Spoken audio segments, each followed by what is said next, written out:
At 0430 hours on May 5, 1945, Private First Class Desmond Doss pressed his back against the mudstone wall at Hacksaw Ridge as Japanese knee mortars walked their way up the escarpment. The 26-year-old medic from the 307th Infantry Regiment, 77th Infantry Division, counted the explosions. 8, 9, 10, getting closer. His medical pouches held 24 morphine syrettes, 18 compression bandages, and 40 yards of gauze. No weapon, no ammunition, no grenades. Just medical supplies and a Bible tucked against his chest. The Maeda Escarpment rose 400 feet straight up from the valley floor of southern Okinawa, its face a vertical cliff the Americans called Hacksaw Ridge for the way it tore men apart. For 6 days, the 77th Division had thrown itself against this wall. For 6 days, the Japanese 32nd Army had thrown them back. Machine gun nests honeycombed the reverse slope. Spider holes concealed snipers every 20 yards. A network of caves and tunnels allowed Japanese infantry to appear anywhere along the 500-yard ridgeline. Now, in the pre-dawn darkness, Doss could hear them coming. Banzai! The scream erupted from the ridgeline 30 yards ahead, then another, then dozens. Japanese infantry poured over the crest, Type 99 rifles firing, Type 89 grenade dischargers thumping, Nambu machine guns chattering. The attack hit Baker Company first. Doss watched an American BAR gunner take 3 rounds to the chest, spin, and collapse. A rifle grenade detonated in a foxhole, throwing 2 men into the air like dolls. Pull back to the nets!" Captain Frank Vernon's voice cut through the gunfire.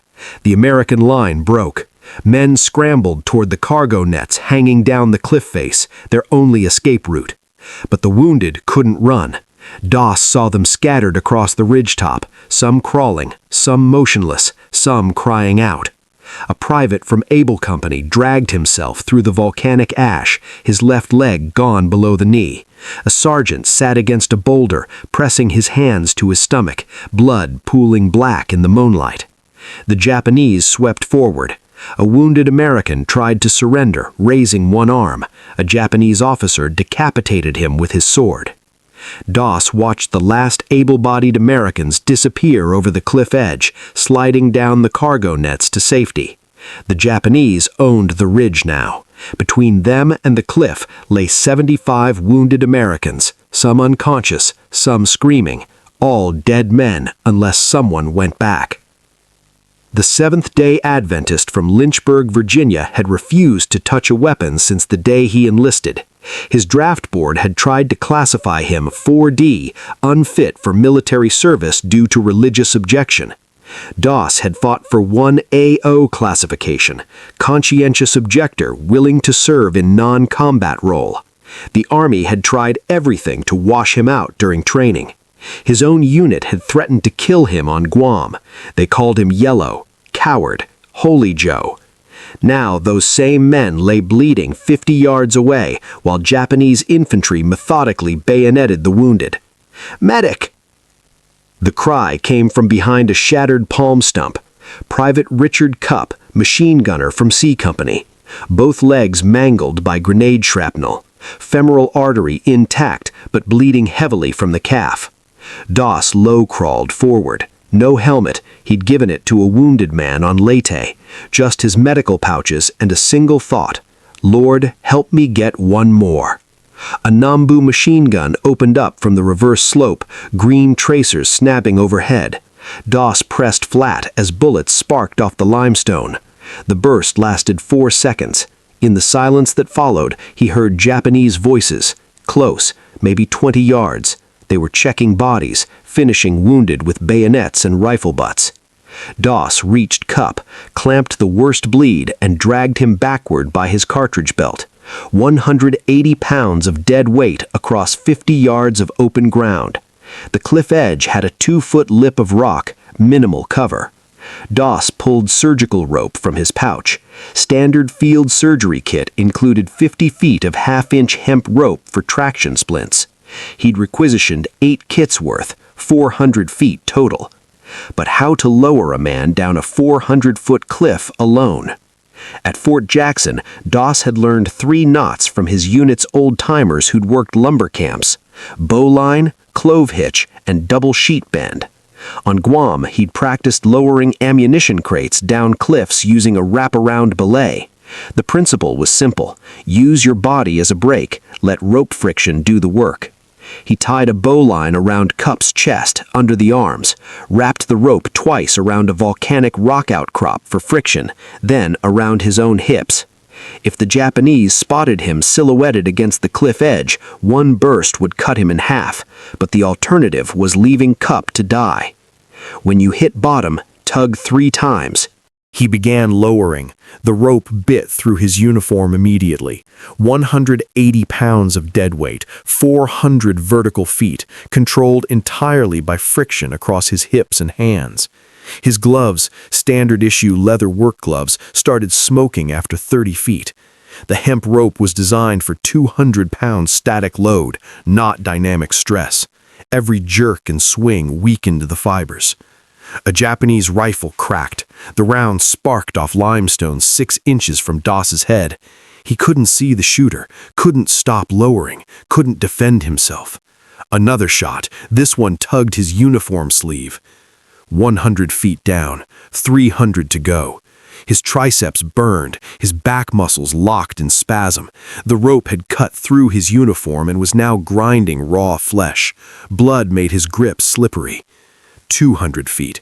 A Japanese grenade detonated 10 yards away, shrapnel buzzing overhead.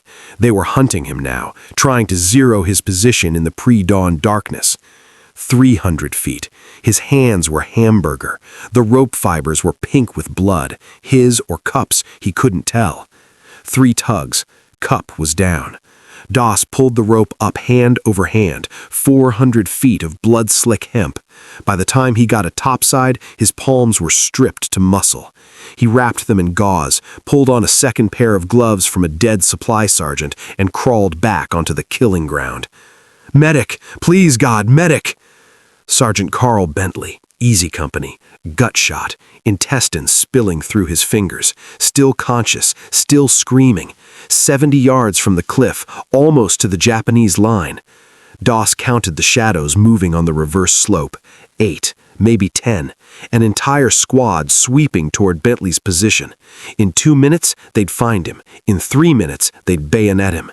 The Lynchburg medic had maybe 90 seconds to cover 70 yards of open ground, stabilize a gut wound, and drag a 200-pound sergeant to safety. He went anyway. The morning sun was starting to rise over the East China Sea, painting Hacksaw Ridge the color of dried blood. In that light, the Japanese would see everything. But in that light, Doss could also see the 74 wounded Americans still scattered across the ridgetop, still breathing, still waiting for someone to come get them. "One more, Lord. Let me get one more." Doss covered 40 yards in 12 seconds, staying low, weaving between shell craters and shattered palm stumps. A Japanese rifleman fired from the reverse slope. The round cracked past his ear, close enough to feel the pressure wave. He didn't stop, couldn't stop. Bentley's screams had dropped to a wet gurgling that meant shock was setting in. The sergeant lay in a shallow depression behind a collapsed machine gun emplacement. His M1 Garand lay 3 feet away, the stock shattered by the same grenade that had opened his stomach. 8 feet of intestine spilled across the volcanic ash like purple rope. His hands kept trying to push them back in, but they were too slick with blood. "Don't touch them," Doss whispered. "You'll contaminate the wound." They're falling out." "I know. Hold still." Standard field treatment for abdominal evisceration. Cover exposed organs with wet dressing. Do not attempt to replace. Evacuate immediately. Doss had no wet dressing. He had 16 compression bandages, 38 yards of gauze, and a canteen with maybe 8 ounces of water left. He soaked a bandage, draped it across the wound, and wrapped gauze around Bentley's midsection 6 times. Tight enough to hold everything in place, loose enough not to cause additional damage. Japanese voices, closer now, maybe 15 yards beyond the ruined gun emplacement. "I'm going to drag you," Doss said. "Don't try to help. Don't move your core." "My rifle." "Leave it." Doss grabbed Bentley's cartridge belt and pulled. 210 pounds of infantry sergeant, plus 30 pounds of gear. The volcanic ash provided just enough lubrication to slide. Behind them, a Japanese soldier crested the reverse slope and shouted. Doss didn't look back. Looking back meant stopping. Stopping meant dying. A Type 99 rifle barked. The round punched through Bentley's abandoned pack, 18 inches from Doss's head. Another shot. Another. The Japanese were firing at shadows, unable to track the low-crawling medic in the pre-dawn murk. But the sun was rising. In 5 minutes, maybe less, they'd see everything. Doss reached the cliff edge with Bentley at 05:07 hours. His rope system was still in place, the hemp coiled around the volcanic outcrop, the blood-stained loop ready for the next man. He tied the bowl line around Bentley's chest, positioned him at the edge, and began lowering. This time was harder. Bentley was heavier. The rope was weaker, fibers frayed from the first descent, and Doss's hands were already raw hamburger beneath the second pair of gloves. Every foot of rope that slid through his grip felt like dragging his palms across broken glass. A knee mortar round exploded 20 yards away. Shrapnel whined overhead. Doss kept lowering. 100 feet, 150 feet. His shoulders were on fire. His back muscles had locked into one continuous cramp. Blood dripped from his gloves onto the ash. At 300 feet, the rope jerked. Doss's feet slid towards the edge.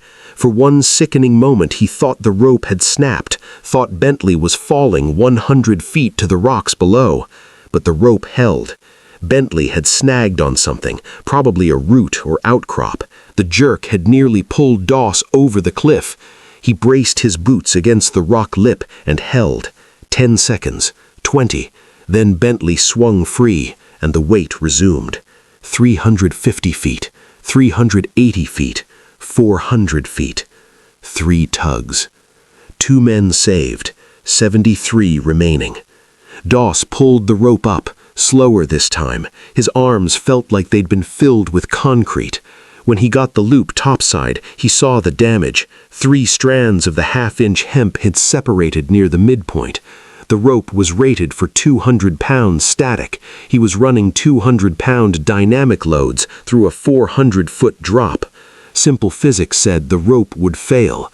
The only question was when. He crawled back onto the ridge. The sun had crested the horizon now, flooding Hacksaw Ridge with pale gold light. In that light, Doss could see the full scope of the disaster. American bodies scattered across 300 yards of ridgetop, some moving, some still.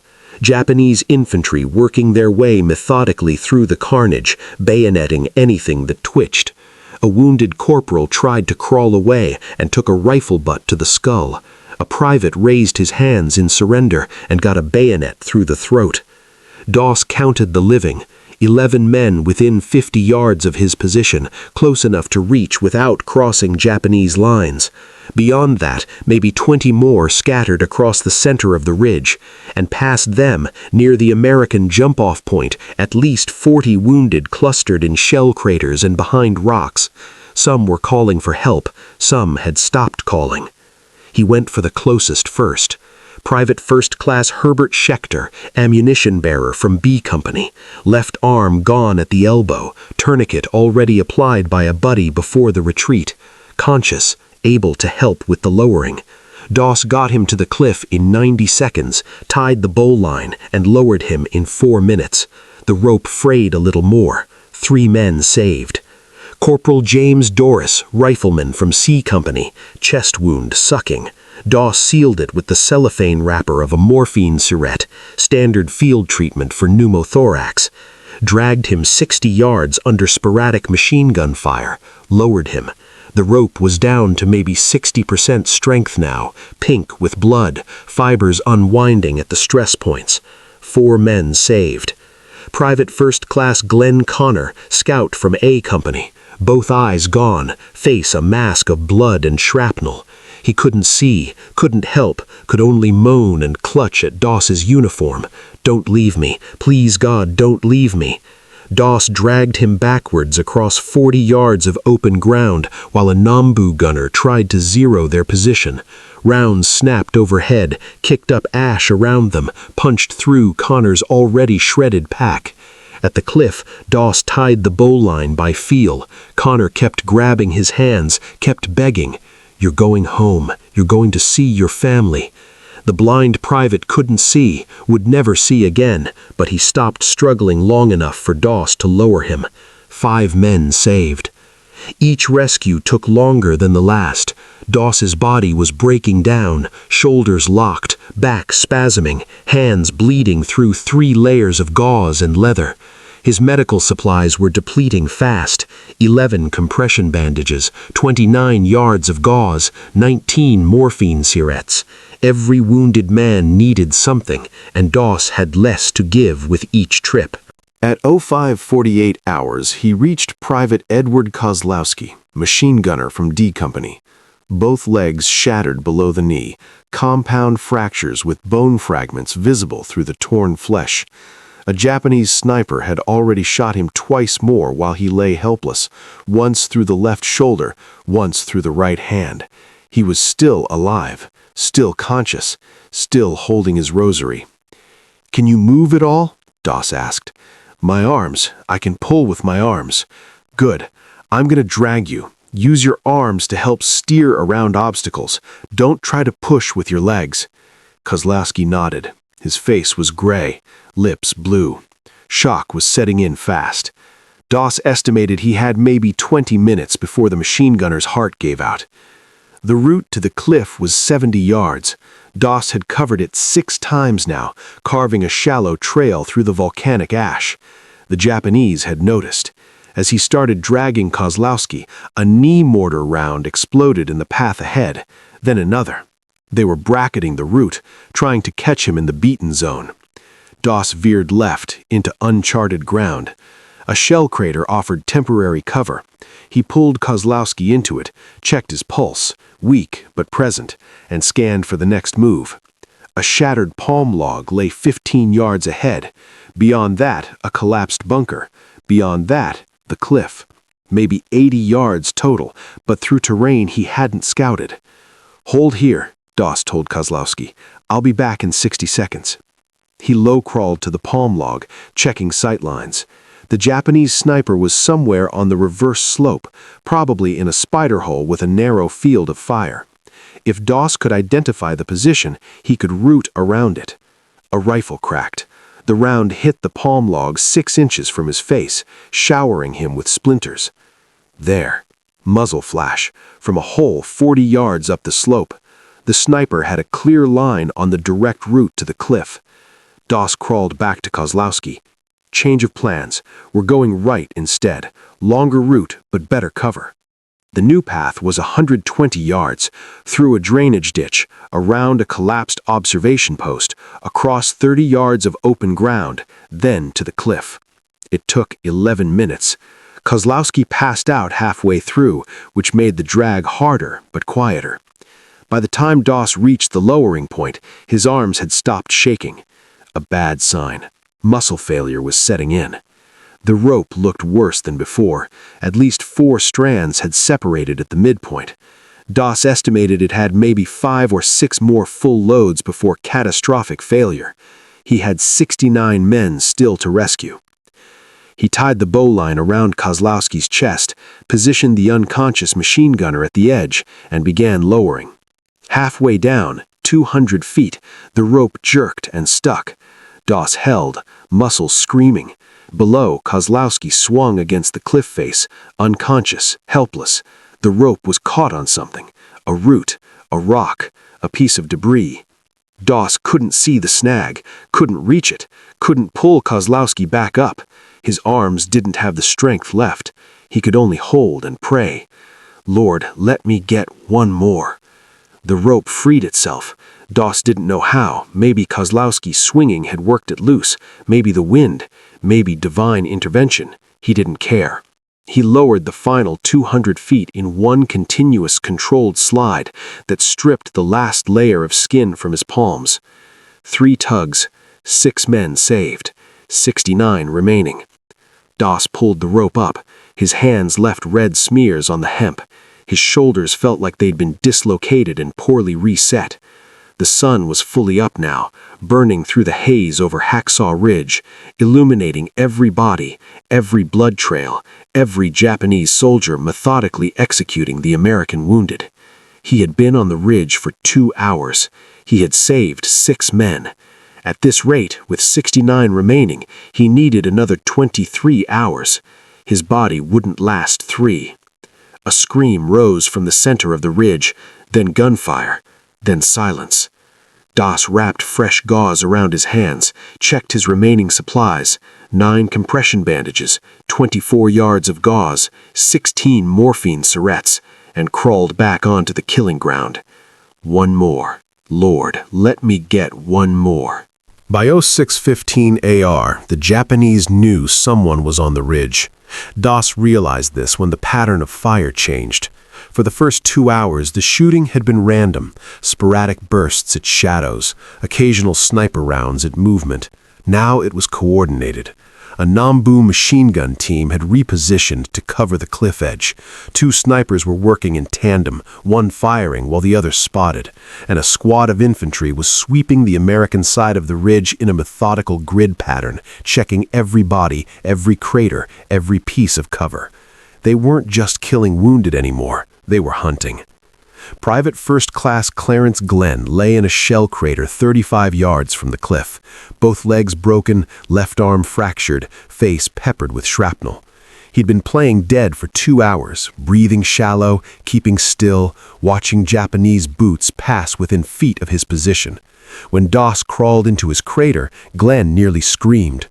"Quiet," Doss whispered. "I'm a medic." "They're everywhere. They walked right past me. They're looking for something." "Someone. They're looking for me." Glenn's eyes widened.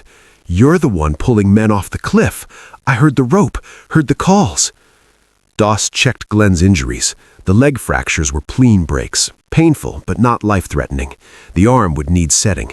The facial shrapnel was superficial. This man could survive if he got off the ridge.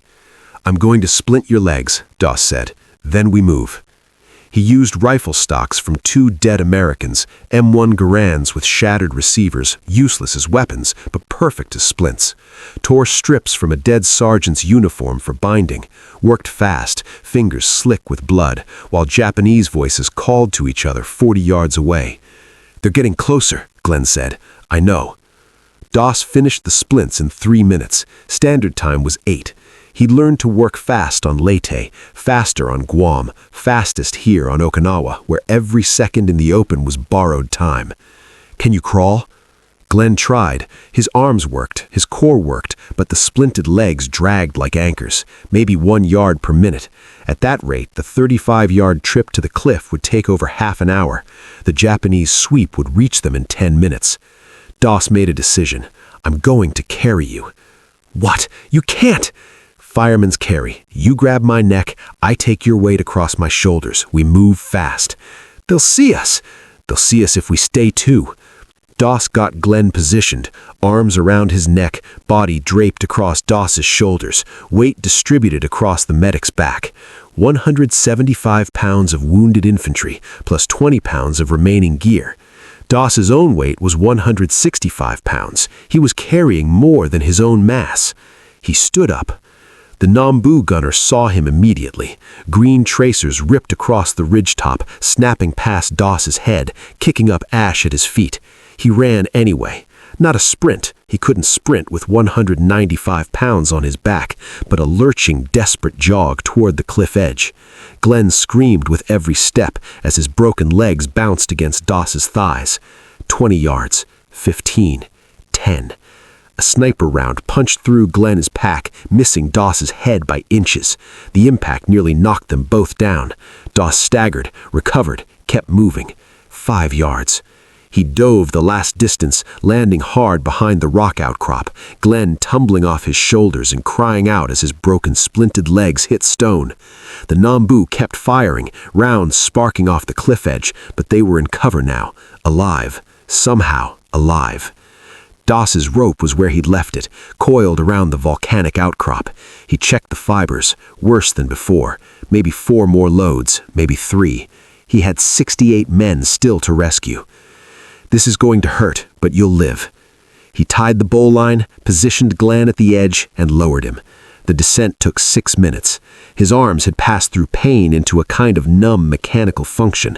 He couldn't feel his hands anymore, couldn't feel his shoulders, just the rope sliding through his grip, the weight pulling, the desperate need to hold on.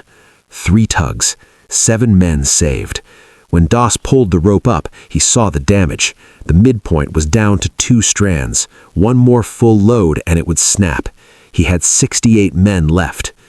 For 5 minutes he sat behind the rock outcrop and prayed. Not for himself, never for himself.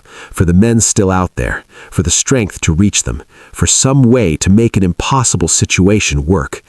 The rope problem had a solution. It came to him the way solutions often did, not through reasoning, but through memory. On Guam, he'd watched Navy Seabees rig a cargo net using multiple anchor points, distribute the load, reduce the stress on any single line. Doss didn't have multiple ropes, but he had rope and he had the cliff face with its outcrops and roots and rocky protrusions. If he could rig a series of friction points down the cliff, places where the rope wrapped around stone and transferred load to the rock itself, he could reduce the stress on the weakened sections. It would take time he didn't have, but if the rope snapped, everyone died anyway. He spent 12 minutes scrambling down the cliff face, rigging friction points at 100-foot intervals, volcanic outcrops, exposed roots from the scrub vegetation, a shattered timber from an old Japanese observation post. By the time he finished, the rope ran through 4 anchor points instead of 1. The load at any single point dropped by 60%. It wasn't elegant, it wasn't safe, but it might hold. Back on the ridge, the Japanese sweep had passed his position. They were working the far end now, near the original American jump-off point. That gave Doss a window, maybe 20 minutes before they doubled back. He crawled toward the center of the ridge, where the heaviest concentration of wounded lay. Private Harold Agers was radio operator from Headquarters Company. The SCR-300 radio on his back had taken the brunt of a grenade blast, shrapnel spreading the equipment, but leaving Agers with relatively minor wounds, lacerations across his back, a chunk of calf muscle missing, possible concussion. He was conscious and coherent. There are others in the crater behind me. 3 men, maybe 4.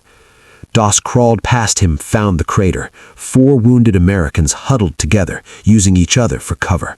Sergeant William Kellogg, both hands mangled by a grenade. Private Thomas Atkins, gut wound similar to Bentley's. Private Raymond Corso, leg wound with arterial bleeding barely controlled by a makeshift tourniquet.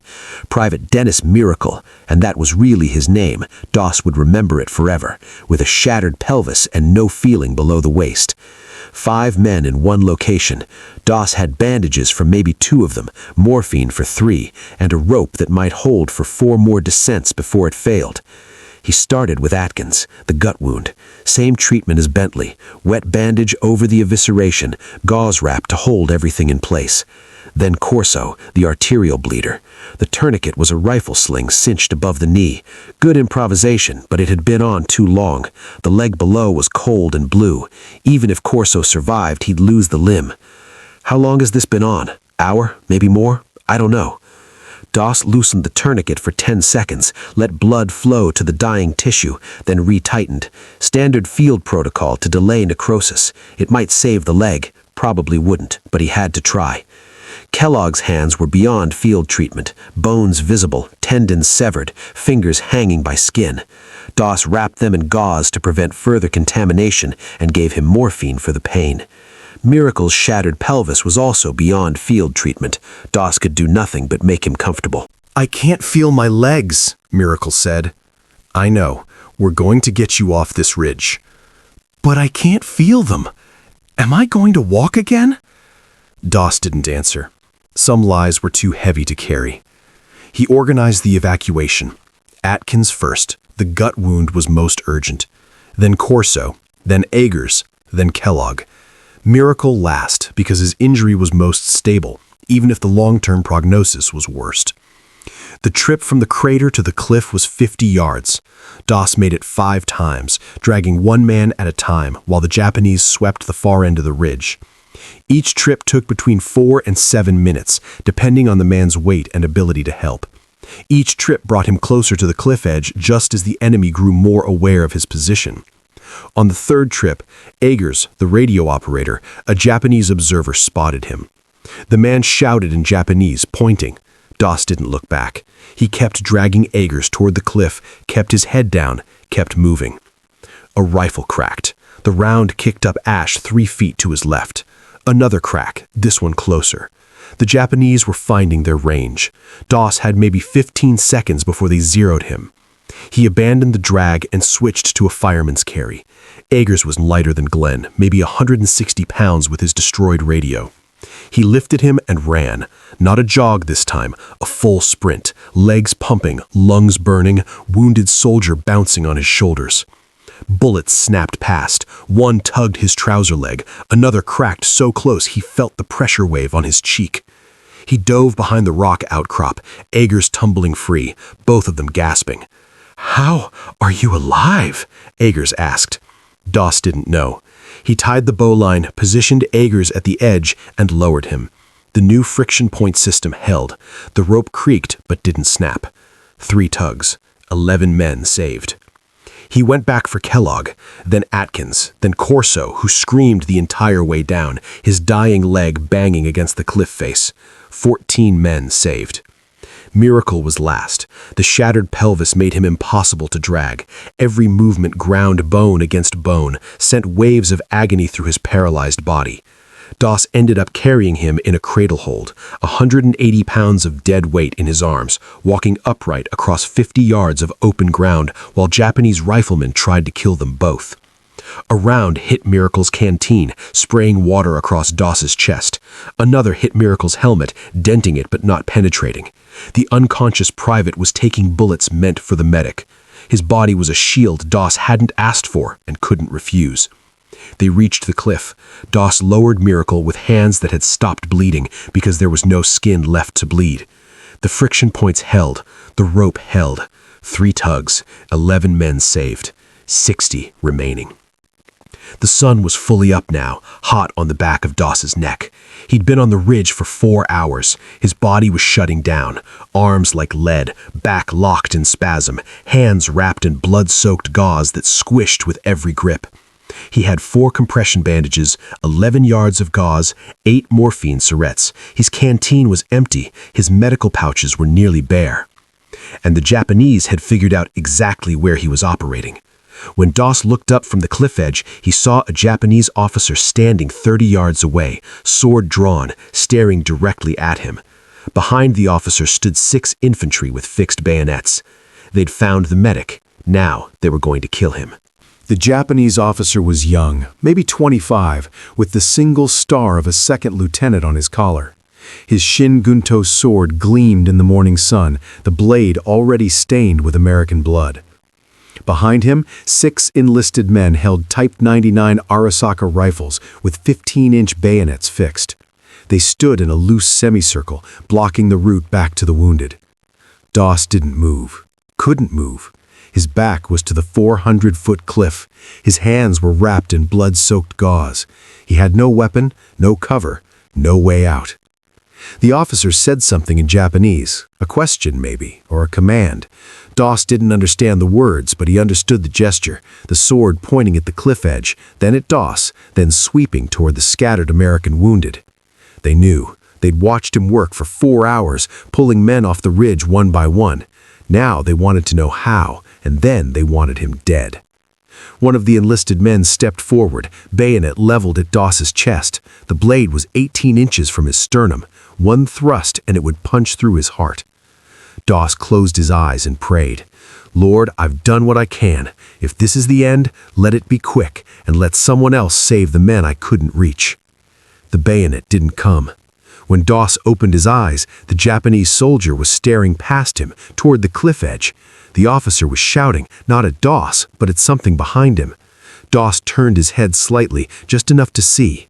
An American artillery barrage was walking up the valley below, 105mm shells from the 306th Field Artillery Battalion, called in by observers who'd spotted the Japanese concentration on the ridge. The first rounds hit 200 yards short. The second volley hit 150 yards short. The Japanese knew what came next. The officer screamed orders, his men scattered, sprinting for cover on the reverse slope. In 3 seconds, the semicircle dissolved. In 5 seconds, Doss was alone at the cliff edge, untouched, still breathing. The artillery barrage climbed the escarpment, shells detonating for rolling thunder that shook the volcanic rock. Doss pressed flat behind his outcrop, hands over his ears, as 105mm high-explosive rounds churned the ridgetop into a moonscape. The barrage lasted 90 seconds. When it lifted, the Japanese officer and his squad had vanished, dead, wounded, or driven into their tunnels. Doss had maybe 10 minutes before they regrouped, maybe less. He crawled back onto the ridge. The artillery had changed the landscape. Shell craters overlapped where there had been flat ground. Bodies, American and Japanese, lay scattered in new configurations. Some of the wounded Doss had marked for rescue were now buried under debris. Others had been hit by the American shells, friendly fire adding to the Japanese toll. But some were still alive. Private George Peterson lay in a fresh crater, buried to the waist in volcanic ash. His left arm was gone, not from the artillery, but from an earlier Japanese attack. The stump had been poorly tourniqueted, blood still seeping through the improvised binding. He was conscious, eyes wide with shock, lips moving in silent prayer. Doss dug him out with bare hands, retied the tourniquet using a proper square knot, and dragged him toward the cliff. 65 yards through cratered terrain that looked nothing like it had 10 minutes before. His mental map was useless now. Every landmark had shifted. A Japanese machine gun opened up from somewhere on the reverse slope. The crew had survived the barrage and was back in action. Green tracers arced across the ridge, searching for targets. Doss went flat, Peterson beneath him, both of them pressed into the ash while rounds snapped overhead. The burst lasted 8 seconds, then silence. Then another burst, this one sweeping left to right across Doss's position. He waited for the pause between bursts, counting the rhythm, 3 seconds of fire, 2 seconds of reload, and moved during the gap. Dragged Peterson 10 yards, went flat, waited, moved again. It took 14 minutes to cover 65 yards. At the cliff edge, Doss lowered Peterson using the friction point system. The rope was holding, but barely. Fibers had begun unraveling at the second anchor point. Each descent stressed the weakened sections further. 3 tugs, 16 men saved, 59 remaining. The next 3 hours blurred into a cycle of crawling, dragging, lowering, and praying. Private William McCall, rifleman from A Company, shrapnel through both lungs, breathing in wet bubbles, drowning in his own blood. Doss sealed both entry wounds with cellophane, tilted him to drain fluid, and lowered him knowing he probably wouldn't survive the trip to the aid station below. 17 men saved. Sergeant Robert Clark, platoon sergeant from C Company, jaw blown off by a grenade, face a mask of blood and exposed bone, somehow still conscious and trying to give orders through a throat of shattered teeth. Doss wrapped his head in gauze to hold the pieces together and lowered him with hands that had stopped functioning as hands and were now just nerveless meat. 18 men saved. Private First Class Antonio Ruiz, bar gunner from B Company, both arms broken, rifle still clutched in fingers that wouldn't release. Doss had to pry the Browning automatic rifle from his grip before splinting the fractures. Ruiz screamed the whole time, not from pain, but from rage. "My weapon! They can't have my weapon!" The bar went over the cliff with him, still in his grip. 19 men saved. By 10:30 a.m., Doss had rescued 23 men. His rope was failing. The second anchor point had sheared, forcing him to re-rig while a Japanese sniper tried to put a round through his skull. His medical supplies were gone. No bandages, no gauze, no morphine, nothing but his bare hands and whatever he could scavenge from the dead. His body was a wreck, hands stripped to muscle, shoulders dislocated and poorly self-reset, back locked in continuous spasm, dehydration narrowing his vision to a dark tunnel. And 52 wounded Americans still lay scattered across Hacksaw Ridge, waiting for rescue that might never come. Private Alvin Hughes was the 24th man. Hughes lay 90 yards from the cliff in the worst possible location, directly between two Japanese machine gun positions that had set up interlocking fields of fire. To reach him, Doss would have to cross a 30-yard kill zone swept by continuous automatic fire. No cover, no concealment, just open ground and two Nambu guns waiting to cut him in half. Hughes had been there since dawn, shot through both hips, unable to crawl, unable to move at all. For 6 hours, he'd watched Japanese soldiers walk past him, sometimes stepping over his body, assuming he was dead. He'd held his breath, stayed still, played corpse, while men around him were bayoneted and shot. Now he lay in his own blood, watching the medic who'd saved 23 men stare at the kill zone between them. Doss studied the machine gun positions. The left gun was elevated, mounted on a shattered concrete bunker, firing on a fixed traverse. Every 8 seconds, it swept the kill zone from left to right. The right gun was lower, dug into a shell crater, firing in short bursts at any movement. 8 seconds. That was the gap when the left gun was traversing away. If Doss could cover 30 yards in 8 seconds while the right gun was reloading. He counted the reload rhythm. 4 seconds of fire, 2 seconds of reload. The gunner was disciplined, consistent. If Doss timed it right, started moving when the left gun swept away, and the right gun paused, he might have a 4-second window where neither gun was directly on target.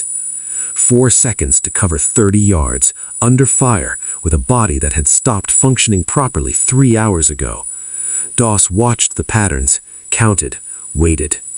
If you want to see how Doss made it across that kill zone and saved the 52 wounded still waiting on Hacksaw Ridge, hit that subscribe button right now. It tells YouTube to share these stories with more people who need to hear them. The left gun swept right. 1 second, 2 seconds, 3 seconds. Now! Doss launched himself out of cover. His legs had stopped hurting hours ago. Now they just functioned, mechanical pistons driving him through volcanic ash that sucked in his boots. 10 yards. The right gun was reloading. 15 yards. He could see Hughes's eyes widen, see the wounded private realize what was happening. 20 yards. The left gun swept back. Tracers ripped past Doss's right side, so close he felt the heat. The gunner had seen him, was adjusting, trying to track the running medic. 25 yards. The right gun opened up. A round punched through Doss's trouser leg, missing his calf centimeters. Another round snapped past his ear. A third hit his canteen. Already empty, he felt the impact, but no pain. 30 yards. He dove into Hughes's crater, landing hard on top of the wounded private, both of them gasping.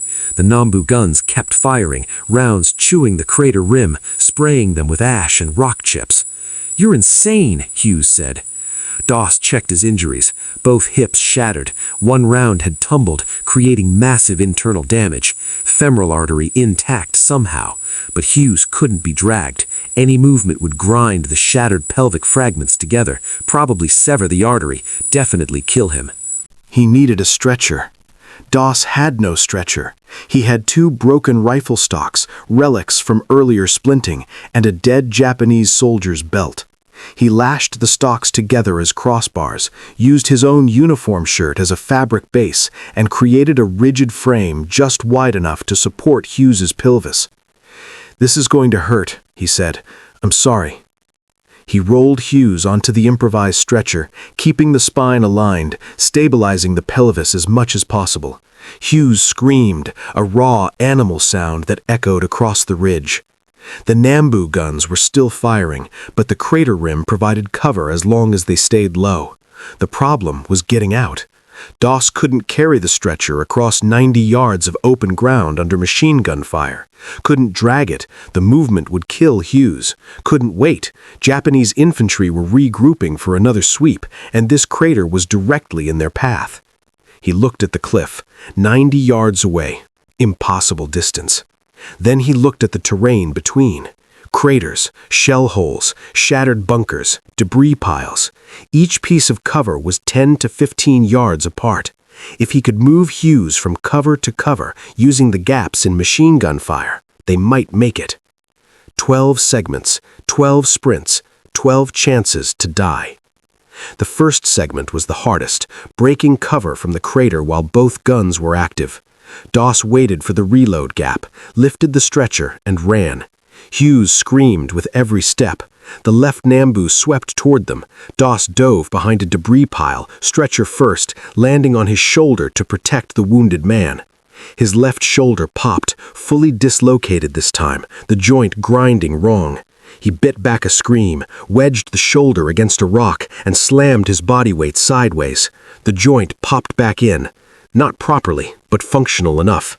Segment 2, 15 yards to a shell crater. Doss waited, counted, ran. Made it with rounds snapping at his heels. Segment 3, 12 yards to a shattered palm stump.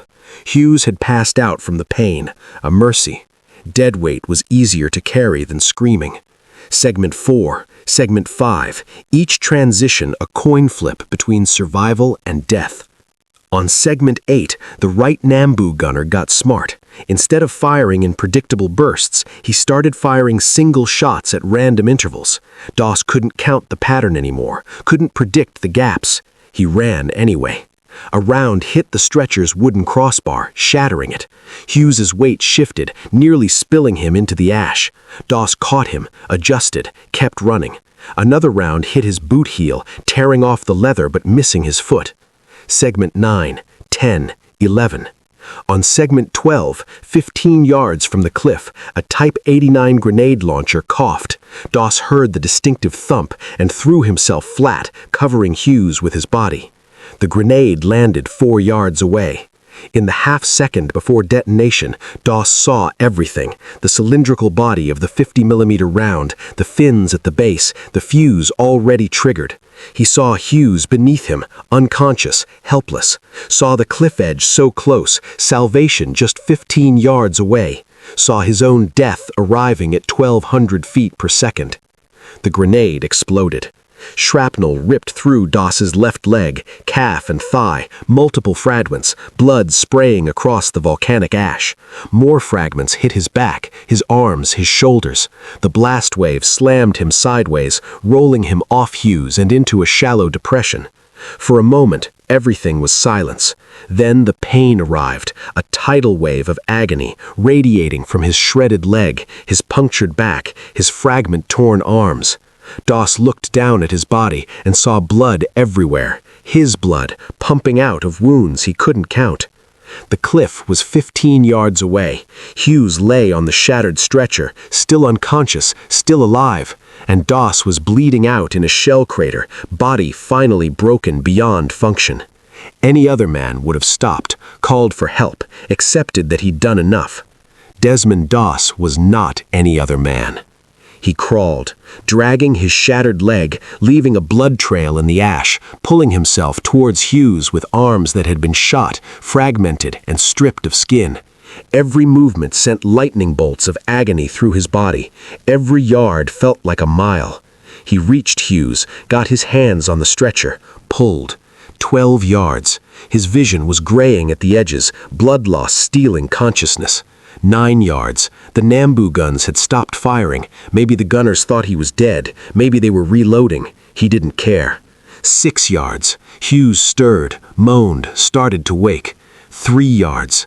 Doss pulled the stretcher over the lip of the cliff and collapsed.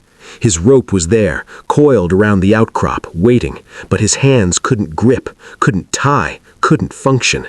He looked at the rope, looked at Hughes, looked at the 51 men still scattered across the ridge, still waiting for rescue, and he started tying the bowline with his teeth. The bowline took 4 minutes to tie with his teeth. Doss gripped the rope between his molars, looped it around the outcrop with his forearm, and used his chin to push the working end through the loop. His hands hung at his sides, useless, fingers too blood-slicked and nerve-damaged to grip anything smaller than a rifle stock. But his jaw still worked. His neck still worked, and Private Alvin Hughes still needed to get off this cliff. He maneuvered the loop over Hughes's head and under his arms, cinching it tight with a combination of teeth and elbows. The wounded private was conscious now, staring at the medic who was tying knots with his mouth. "Your leg," Hughes said. "Christ, your leg! Don't worry about my leg." The shrapnel had torn through Doss's left calf in 3 places, severing muscle but missing the bone. His thigh had taken 2 fragments, one lodged against the femur, one passed clean through. Blood soaked his uniform from hip to boot, pooling in the volcanic ash beneath him. He should have been in shock, should have been unconscious, should have been dead. Instead, he wrapped the rope around his right hip. His left leg couldn't bear weight, couldn't function as an anchor, and began lowering Hughes down the cliff. The pain was indescribable. Every movement pulled at the shrapnel wounds, ground the embedded fragment against his femur, sent white-hot agony radiating through his body.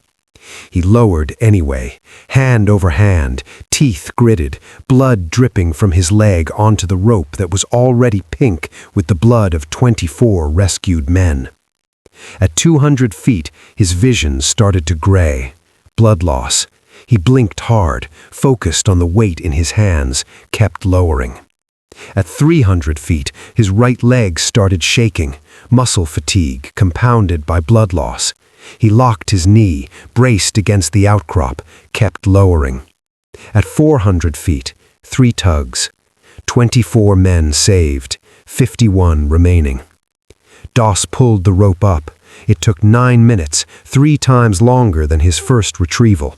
His arms were failing, his leg was failing, his entire body was a machine running on fumes and faith. He looked out across Hacksaw Ridge. The sun was directly overhead now, 1,200 hours, maybe later. He'd been on the escarpment for nearly 8 hours. In that time, he'd crossed the ridge dozens of times, lowered 24 men down a 400-foot cliff, been shot at by snipers and machine gunners and grenade launchers, and taken enough shrapnel to kill a normal man. The Japanese had pulled back to the reverse slope, regrouping after the American artillery barrage. But they'd be back. They always came back. 51 men still waited. Some were close, 20 yards, 30 yards, within reach if Doss could still crawl. Others were scattered across the far end of the ridge, 100 yards or more through territory the Japanese now controlled. He couldn't reach them all. He knew that now. His body was broken, his supplies exhausted, his rope fraying with every descent. But he could reach some of them. Maybe 5, maybe 10, maybe more if God granted him strength beyond what flesh could provide. Lord, let me get one more. He crawled back onto the ridge. Private First Class Samuel Morrison lay 25 yards from the cliff, tucked behind a collapsed observation post. Both feet had been blown off by a landmine. The wounds were old, dating from the initial assault at dawn. Someone had applied tourniquets to both legs, probably a buddy who'd then been killed or driven off the ridge. Morrison had been lying there for 8 hours, alone, watching men die around him, waiting for rescue that never came. Until now. Doss reached him in 3 minutes, crawling on his elbows and one good knee, dragging his shattered leg behind him. Morrison saw the medic's wounds and started crying. "You're hurt worse than me. You should go. Save yourself." Nobody's getting left behind.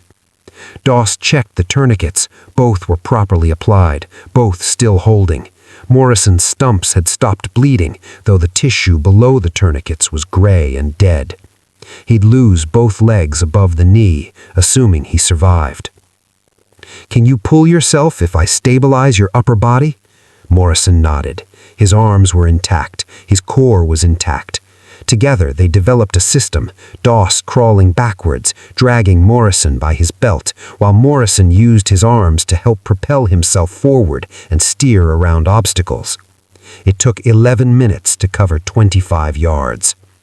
At the cliff, Doss tied the bowline one-handed. His teeth were too exhausted for another knot, but his right hand could still manage crude grips if he didn't need fine motor control. He lowered Morrison using his right hip and his one functioning leg, body shaking with exertion, blood bleeding afresh with every movement. 3 tugs, 25 men saved. Private Roy Mallory was next, then Corporal Gene Bridges, then Private First Class Thomas Duffy. Each rescue followed the same brutal pattern: crawl, stabilize, drag, lower. Each rescue took longer than the last. Each descent weakened the rope further. By 1300 hours, Doss had rescued 31 men. His rope had broken twice, once at the second friction point, once at the main anchor. Both times, he'd retied the frayed ends using clumsy one-handed knots that reduced the overall length. The 400-foot descent was now 340 feet, requiring men to drop the final 60 feet to a ledge where other rescued soldiers could catch them. His leg had stopped bleeding, a bad sign, meaning his blood pressure was dropping, meaning shock was finally setting in. His hands had swollen to twice their normal size, fingers like purple sausages, joints frozen with inflammation.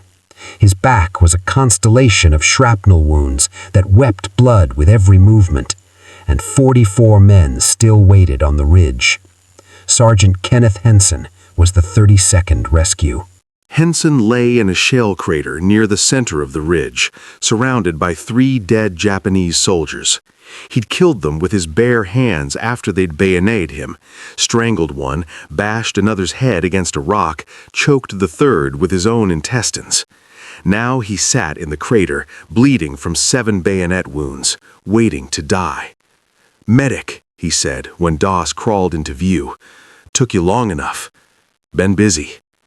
Doss examined the wounds. 7 entry points: chest, abdomen, thigh, shoulder, arm, hand, and face. The chest wound had missed the lungs.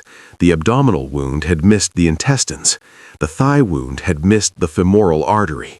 By every measure of battlefield probability, Henson should have been dead. Instead, he was cracking jokes. "Can you walk?" "Can't feel my legs." Spinal involvement.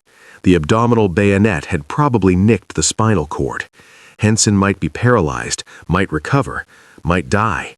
Doss couldn't tell without proper medical equipment. "I'm going to drag you. Don't try to help." The route to the cliff was 45 yards.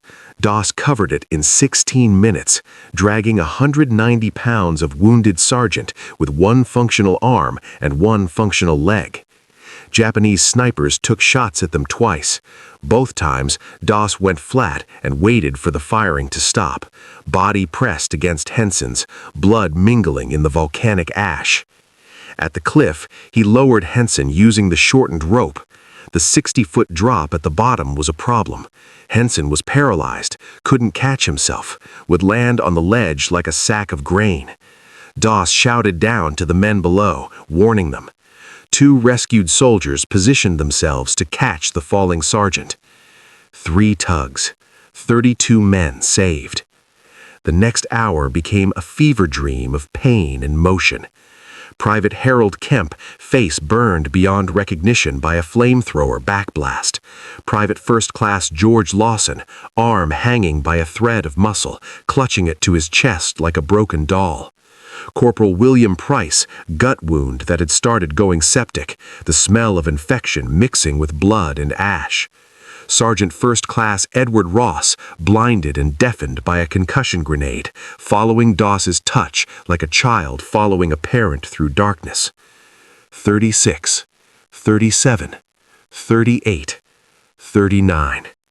Each number was a life. Each rescue was a miracle of endurance over impossibility. and each descent brought Doss closer to complete physical collapse. At 14:30 hours, he tried to stand and couldn't. His remaining leg, the right one, the good one, had finally given out. Quadriceps locked in spasm, knee joint swelling with fluid, ankle too weak to bear weight. He couldn't walk, couldn't crawl, could only drag himself across the volcanic ash like a snake, arms pulling, legs trailing uselessly behind. 36 wounded Americans still waited on the ridge. Private First Class Walter Collins was 40 yards away, visible through the smoke and dust that hung over the escarpment. His position was obvious, a shallow crater with a shattered palm stump for cover. Japanese infantry had passed within feet of him twice, but his camouflage and stillness had saved him. Now he lay there, watching the medic drag himself across the ridge, watching rescue approach one agonizing yard at a time. It took Doss 23 minutes to cover 40 yards. When he reached Collins, he found a man untouched by shrapnel or bullets. Collins's wound was simpler and crueler. Both eardrums ruptured by a nearby explosion, leaving him deaf and disoriented. He'd been unable to hear the retreat order, unable to hear his buddies calling for him, unable to hear anything but the ringing that would follow him for the rest of his life. "I'm going to take you to the cliff," Doss said, mouthing the words slowly so Collins could read his lips. "You're going home." Collins nodded. Tears cut tracks through the ash on his face. The drag back was easier. Collins weighed only 155 pounds, and his injuries didn't restrict movement. But Doss's body had passed beyond exhaustion into a state of mechanical function divorced from conscious control. His arms pulled, his body moved, his mind floated somewhere above it all, watching a stranger perform impossible feats. 3 tugs, 40 men saved. The rope was down to 290 feet now. The friction point system had collapsed entirely. Too many breaks, too many reties. Each descent was a controlled fall, the wounded man plummeting the final 110 feet to the ledge where rescued soldiers waited with outstretched arms. One man had broken his arm on landing, another had fractured his collarbone, but they were alive. All of them were alive. Doss looked at the ridge. 35 men remained. The Japanese were massing on the reverse slope. He could hear officers shouting orders, heard the clink of equipment as soldiers prepared for another assault. When they came, they would sweep the escarpment, execute every wounded American, and kill the medic who'd spent 9 hours defying them. He had maybe 20 minutes before the attack, maybe less. 35 men, 20 minutes. One broken medic with no legs, no hands, and no way to save them all. Lord, let me get one more. He started dragging himself toward the nearest casualty. Private First Class Raymond Cooney was 15 yards away, close enough to reach, close enough to save. His left leg was gone below the hip, the stump cauterized by the same explosion that had taken the limb. Cooney had been a machine gunner with D Company, had burned through 500 rounds before the Japanese grenade launcher found his position. Now he lay in a crater of his own making, surrounded by spent brass, watching the medic drag himself across the ash. "You look worse than me," Cooney said. "Probably am." Doss reached him at 14:47 hours. The stump was clean, no active bleeding, no exposed vessels. Cooney could be moved without additional damage. The problem was moving him. Doss's arms had stopped responding to conscious commands. They functioned on reflex now, pulling and grasping and releasing without his direction. He hooked Cooney's belt with his right forearm, rolled onto his back, and pulled. The wounded machine gunner slid across the ash like a sled on snow. Doss pulled again. Another 3 feet. Again. Again. It took 12 minutes to cover 15 yards. At the cliff, Doss tied the bowline using his teeth and one swollen hand. The knot was crude, a child could have done better, but it held. He lowered Cooney using body weight alone, no hands on the rope, just friction against his torso as the hemp slid across his chest. The 110-foot drop at the bottom sent Cooney tumbling, but the men below caught him. 3 tugs on the rope. The signal had become automatic, reflexive, a language spoken between the living and the dying. 41 men saved. Private Anthony Marchetti was next. Then Corporal David Nakamura, a Nisei soldier from Hawaii fighting his ancestral homeland. Then Private First Class William O'Brien, an Irish Catholic from Boston who gripped his rosary the entire descent. Then Sergeant Paul Westbrook, who'd lost his right arm and didn't realize it until Doss pointed at the empty sleeve. 45, 46, 47, 48. The Japanese attack began at 15:12 hours. Doss heard the officers screaming before he saw the infantry. "Banzai!" echoed across the reverse slope, followed by the thunder of boots on volcanic rock. 100 Japanese soldiers, maybe more, poured over the crest, Type 99 rifles firing, bayonets gleaming in the afternoon sun. They weren't targeting specific positions this time. They were sweeping the entire ridge, killing everything that moved, reclaiming the escarpment with overwhelming force. Doss was 30 yards from the cliff, dragging Private Stanley Morris, both legs broken, right arm shattered, left eye gone, across open ground. The Japanese line was 50 yards behind them and closing fast. He couldn't outrun them, couldn't hide, couldn't do anything but keep dragging, keep pulling, keep moving toward the cliff that seemed to recede with every yard. A bullet snapped past his head, another kicked up ash near his hip. The Japanese had spotted him, the medic without a weapon, the American who wouldn't stop pulling men to safety. Rifle fire concentrated on his position. 25 yards to the cliff. The Japanese were 40 yards behind. 20 yards, 30 yards behind, gaining. 15 yards, 20 yards behind, almost on top of him. A burst from a Nambu gun stitched the ground to Doss's left. Rounds sparked off rocks, sprayed him with ash and chips. He felt something hit his shoulder, impact but no pain, probably a rock fragment, maybe a bullet. He didn't look, didn't matter. 10 yards.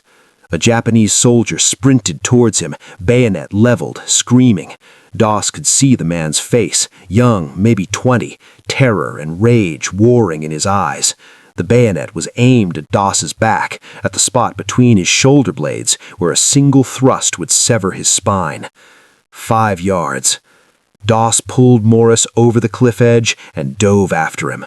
For one eternal second, they were falling, medic and wounded soldier tumbling down the 400-foot face of Hacksaw Ridge. Doss's hands found the rope purely by instinct, fingers closing around hemp despite the swelling and the blood and the shattered nerves. The friction burn was immediate, stripping what little skin remained, but the fall slowed. Morris was still attached to the bowline. Doss was not. He wrapped his legs around the rope, used his arms to control the slide, descended in a barely controlled plummet that left smoking hemp fibers in his wake. Above, the Japanese soldier reached the cliff edge and fired.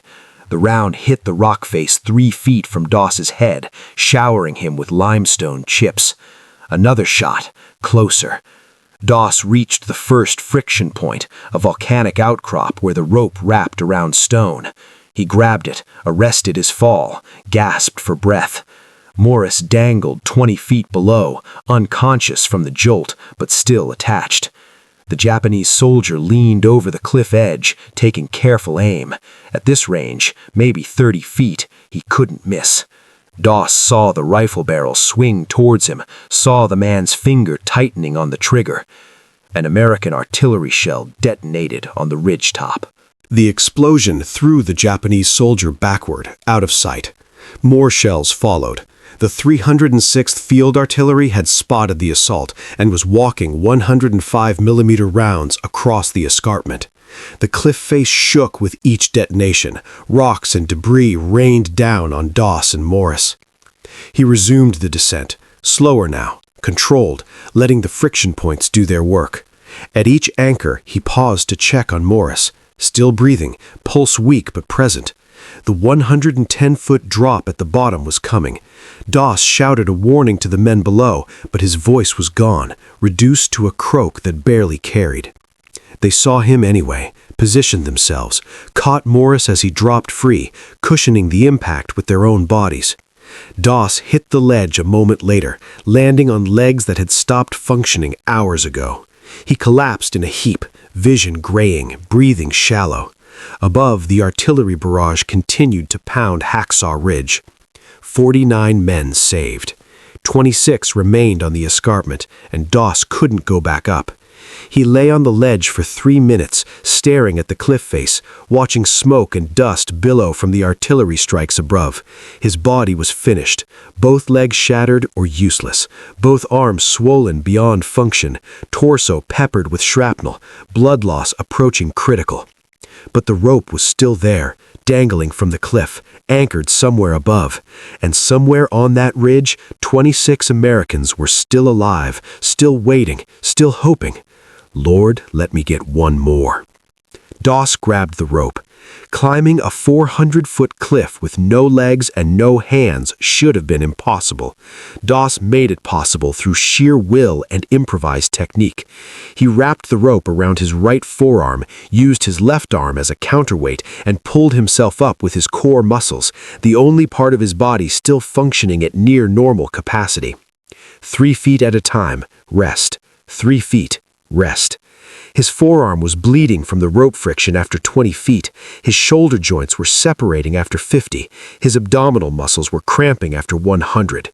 He kept climbing. The artillery barrage had driven the Japanese back to the reverse slope. When Doss pulled himself over the cliff edge at 15:38 hours, the ridgetop was empty of enemy soldiers, just bodies and craters and the moans of the American wounded.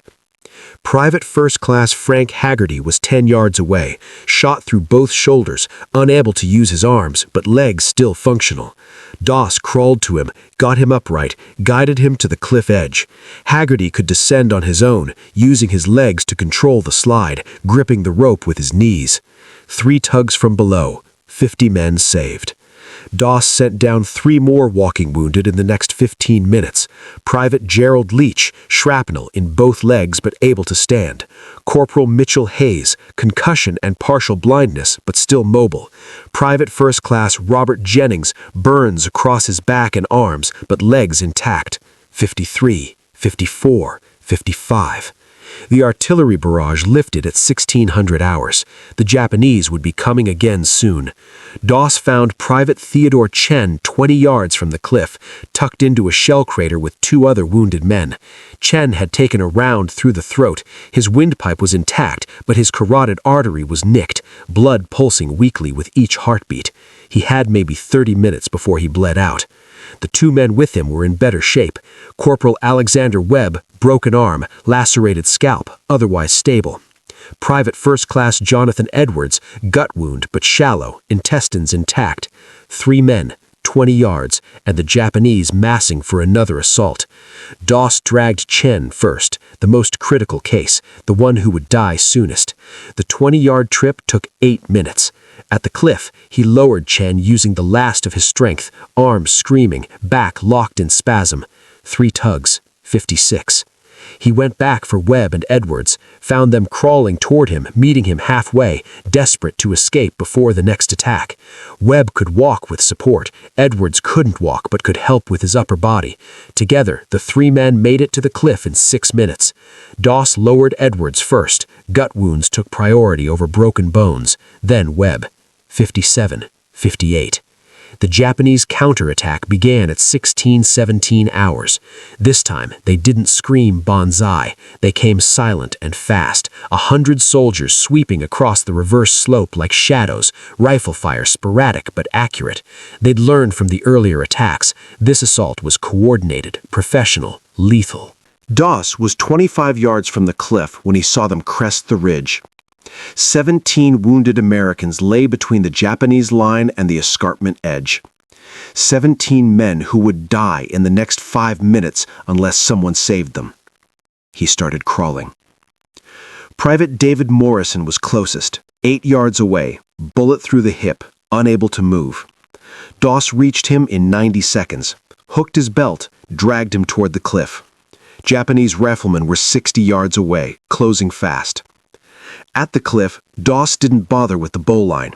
He shoved Morrison over the edge, trusting the friction points to slow his fall, trusting the men below to catch him. A scream from below, then silence, then 3 tugs. 59. Private Martin Walsh was next, 12 yards away, both arms broken, legs intact. Doss guided him to the cliff edge, pointed down, and pushed.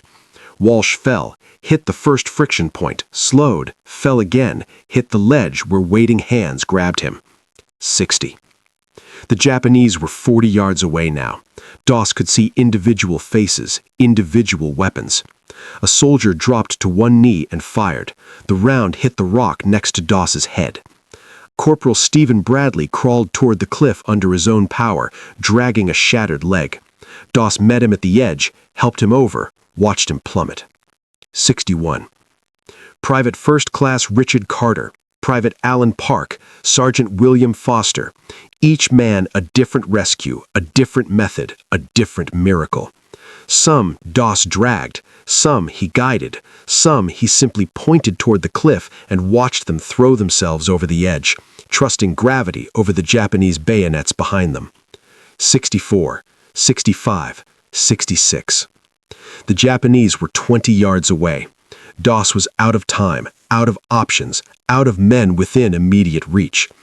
11 wounded Americans lay scattered across the far side of the ridge, too distant to reach before the enemy swept over their positions. He couldn't save them all. He knew that, had known it since the sun rose, but he could save one more.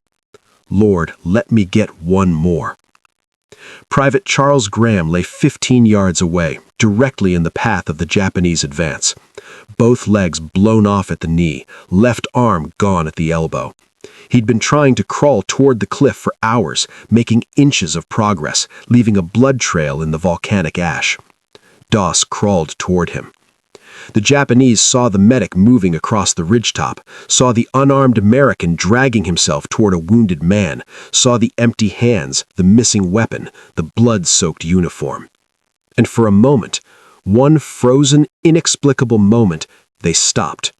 The entire assault paused. 100 Japanese soldiers stood motionless, watching the medic who wouldn't quit, the enemy who refused to kill, the impossible sight of a man crawling through hell to save one more life. The moment lasted 3 seconds, maybe 4. Then Doss reached Graham, hooked his belt, and started dragging him toward the cliff. The Japanese came out of their trance. Rifle fire resumed, bullets snapping past Doss's head, kicking up ash around his body. An officer screamed orders, pointing at the medic, demanding his death. But the firing was wild, unfocused. Rounds went high, went wide, went everywhere except through the crawling medic and the wounded man he was dragging. Whether it was God's hand or simple battlefield chaos, Doss didn't know, didn't care. 10 yards to the cliff. Graham was conscious, staring at the sky, lips moving in prayer. 5 yards. A grenade landed 3 yards to their left. Doss covered Graham with his body as the explosion sprayed them with ash and shrapnel. The cliff edge. Doss shoved Graham over, watched him fall, heard the men below shout. 3 tugs. 67 men saved. He looked back at the ridge. The Japanese were 10 yards away, bayonets gleaming.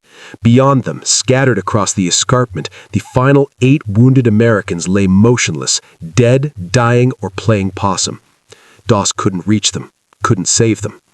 He rolled over the cliff edge.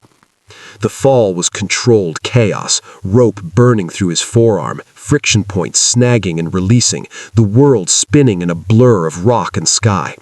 He hit the ledge hard, landing on soldiers who'd already been rescued, a pile of wounded bodies cushioning his impact. Above, Japanese soldiers reached the cliff edge and fired down.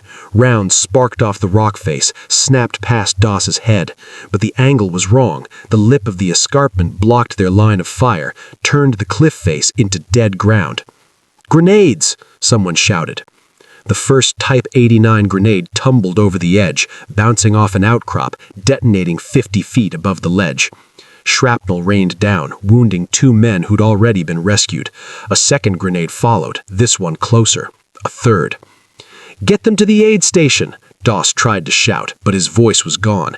He pointed down the slope, toward the American lines, toward safety. The rescued soldiers started moving, carrying, dragging, supporting each other down the valley floor. 67 men limping, crawling, and stumbling toward the 77th Division's field hospital 400 yards below. Doss tried to follow them. His legs refused, his arms refused, his entire body had finally completely shut down. He lay on the ledge staring up at the sky, watching Japanese soldiers peer over the cliff edge 400 feet above. They weren't climbing down, weren't pursuing.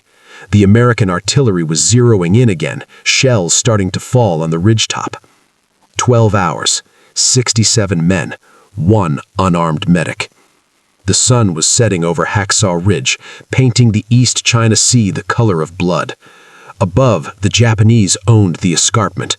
Below, 67 Americans were alive who should have been dead. But 8 men remained on the ridge.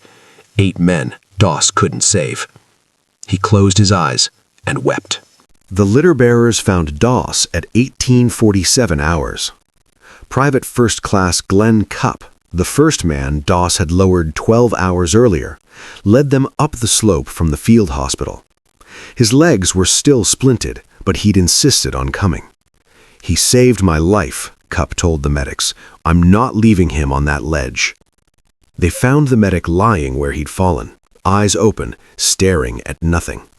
His uniform was saturated with blood, his own and that of 67 other men. His hands were swollen to twice their size, fingers purple and immobile. His left leg was shattered, the thigh wound still seeping around embedded shrapnel. His back was a constellation of fragment wounds that wept clear fluid with every breath. "Doss," Cupp said. "Doss, can you hear me?" The medic's lips moved. No sound came out. They loaded him onto a stretcher and started down the valley. The 77th Division's field hospital was 400 yards away, a collection of tents and surgical trailers where doctors worked through the night, processing the endless stream of casualties from Hacksaw Ridge. Doss had processed 67 of those casualties himself, without anesthesia, without surgical equipment, without a weapon to defend himself. For 12 hours, he'd crawled across the most contested ground on Okinawa, dragging men to safety while the Japanese tried to kill him. Now he lay on a stretcher, watching the first stars appear over the East China Sea, wondering if the 8 men he'd left behind were still alive. They weren't. The Japanese had swept the escarpment after Doss's escape, executing every wounded American they found. 8 soldiers, men Doss had been crawling toward, men he'd run out of time to save, died with bayonets in their chests. Their bodies wouldn't be recovered until the 77th Division retook the ridge 3 days later. 8 men out of 75. Doss had saved 67. At the field hospital, the surgeons counted his wounds. 17 shrapnel fragments in his left leg, 11 in his back, 4 in his right arm, 3 in his left shoulder, 2 in his neck, both millimeters from the carotid artery. His hands had been stripped of skin from palm to fingertip, the underlying muscle exposed and contaminated with volcanic ash. His feet were blistered raw inside his boots. His shoulders showed signs of repeated dislocation and crude self-reset. Total blood loss estimated at 40% of body volume. By every medical standard, he should have been dead. "How is he still conscious?" a surgeon asked. No one had an answer. They operated for 6 hours, removed shrapnel, debrided wounds, transfused 4 pints of blood, donated by men from his own company, soldiers who'd once called him coward and holy roller and yellow belly. Now they lined up outside the surgical tent, rolling up their sleeves, offering their blood to the medic who'd saved their brothers. Doss survived the surgery, survived the night, survived the next 3 weeks in the field hospital while the Battle of Okinawa raged on around him. On May 21, 1945, he was well enough to return to duty. He shouldn't have gone back. The doctors told him so. His legs were barely healed, his hands still wrapped in bandages, his back a patchwork of fresh scars. But B Company was assaulting a cave complex near Shuri Castle, and they needed every medic they could get. Doss went. The assault began at 0600 hours on May 21st. B Company advanced through a narrow ravine while Japanese defenders fired from concealed positions in the limestone caves. Doss worked the casualty collection point for 3 hours, treating wounds and evacuating the injured. At 9:15 hours, a Japanese grenade landed in his foxhole. He should have jumped clear, should have thrown it back, should have done anything except what he did, which was nothing. The grenade exploded 2 feet from his left leg, shattering the femur that had only just begun healing, driving 23 new shrapnel fragments into tissue already riddled with scars. Doss applied his own tourniquet, injected his own morphine, and waited 5 hours for the litter bearers to reach his position. When they finally arrived, they found him treating another wounded soldier, a private from A Company who'd crawled into the foxhole seeking help. "You first," Doss told the litter bearers. "His wound is worse than mine." They evacuated the private, came back for Doss, started carrying him down the ravine. A Japanese sniper put a round through his left arm. The bullet shattered the radius, the ulna, and 3 carpals. Doss's hand, the hand that tied 67 bowlines, lowered 67 men, saved 67 lives, went limp. The litter bearers dropped to cover, but they were in an exposed position taking fire from multiple directions. Doss rolled off the stretcher. "Take someone else, I'll crawl out." He spent the next 6 hours crawling 300 yards to the aid station, dragging his shattered leg and shattered arm through mud and blood and corpses. When he arrived, he'd lost another pint of blood and 3 more pieces of shrapnel had embedded in his torso. The surgeons operated again, saved the leg, saved the arm, barely, but Doss was finished. His body had finally given everything it had. They shipped him to a hospital ship on May 22nd, then to Guam, then to Hawaii, then to the United States, where he arrived in August 1945 as atomic bombs fell on Hiroshima and Nagasaki. The war was over. Desmond Doss had survived. On October 12, 1945, President Harry S. Truman stood on the south lawn of the White House, a pale blue ribbon in his hands. Before him stood Private First Class Desmond Thomas Doss, 27 years old, 5 feet 8, 145 pounds, right arm still in a sling from the sniper's bullet. He wore his Class A uniform with the 77th Division patch on his shoulder, the same shoulder that had dislocated and self-reset on Hacksaw Ridge. Truman read the citation aloud.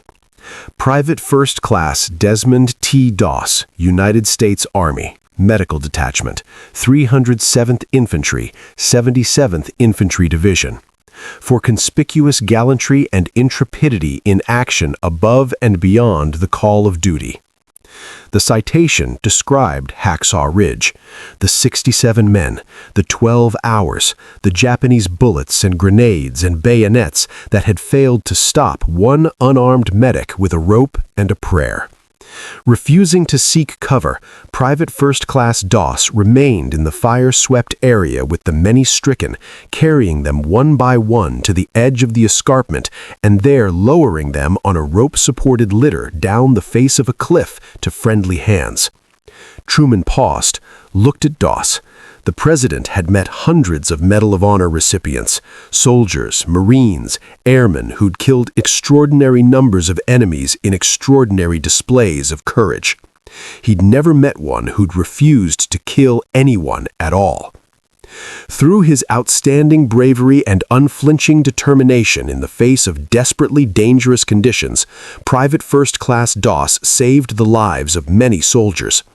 His name became a symbol throughout the 77th Infantry Division for outstanding gallantry far above and beyond the call of duty. Truman placed the Medal of Honor around Doss's neck, the pale blue ribbon, the 5-pointed star, the word Valor inscribed on the back. The medic from Lynchburg, Virginia, became the first conscientious objector in American history to receive the nation's highest military decoration. "I'm proud of you," Truman said. "You really deserve this.